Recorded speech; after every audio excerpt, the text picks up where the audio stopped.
சிறப்பு புலனாய்வு குழு ஆலோசனை நடைபெற்று வருகிறது. மாணவி பலாத்காரம் வன்கொடுமை விவகாரத்தில் இதுவரை எடுக்கப்பட்ட நடவடிக்கை என்ன என்பது குறித்து ஆலோசனை நடைபெற்று வருகிறது. செய்தியாளர் விஜய பிரபாகரன் நம்மோடு இணைகிறார்.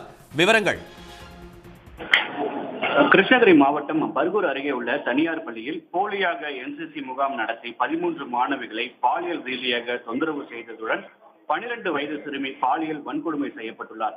இந்த போலி என்சிசி முகாம் நடத்தி சிறுமியை பாலியல் வன்கொடுமை செய்த நாம் தமிழர் கட்சியின் முன்னாள் பொறுப்பாளர் சிவராமன் போக்சோ சட்டத்தின் கீழ் கைது செய்யப்பட்டுள்ளார். மேலும் இந்த குற்றம் தெரிந்தும் அதை மறைக்க முயற்சி செய்த பள்ளியின் முதல்வர் தாளாளர் உட்பட 11 பேரை போக்சோ சட்டத்தின் கீழ் போலீசார் கைது செய்துள்ளனர். இந்த நிலையில் தமிழக முதலமைச்சர் இந்த சம்பவம் தொடர்பாக முழு விசாரணை நடத்தி குற்றவாளிகளுக்கு உரிய தண்டனை பெற்று தரும் வகையில் காவல்துறை தலைவர் பவானீஸ்வரி தலைமையில் சிறப்பு புலனாய்வு குழு ஒன்றும், பாதிக்கப்பட்ட மாணவிகள் அவர்கள் பெற்றோர்களை கடந்து வளர்ச்சிக்கு அவர் நலம் காத்திட சமூக நலத்துறை செயலாளர் ஜெயஸ்ரீ முரளிதரன் தலைமையில் 7 பேர் கொண்ட குழு அமைத்து முதலமைச்சர் உத்தரவிட்டிருந்தார். அதன்படி இந்த குழுவினர் இன்று கிருஷ்ணகிரி மாவட்ட ஆட்சியர் அலுவலகத்தில் சம்பவம் குறித்து இதுவரை எடுக்கப்பட்டுள்ள நடவடிக்கைகள் என்ன மற்றும் ஆலோசனையில் ஈடுபட்டு வருகின்றனர்.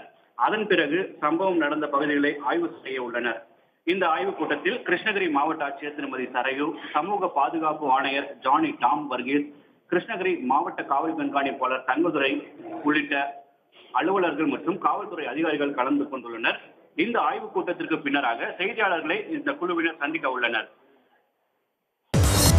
உள்ளூர் செய்திகள் முதல் உலக செய்திகள் வரை உங்களை சுற்றி நடக்கும் எல்லா செய்திகளையும் நொடிக்கு நொடி அறிந்து கொள்ள சன் நியூஸ் வாட்ஸ்அப் சேனலை ஃபாலோ செய்யுங்கள்.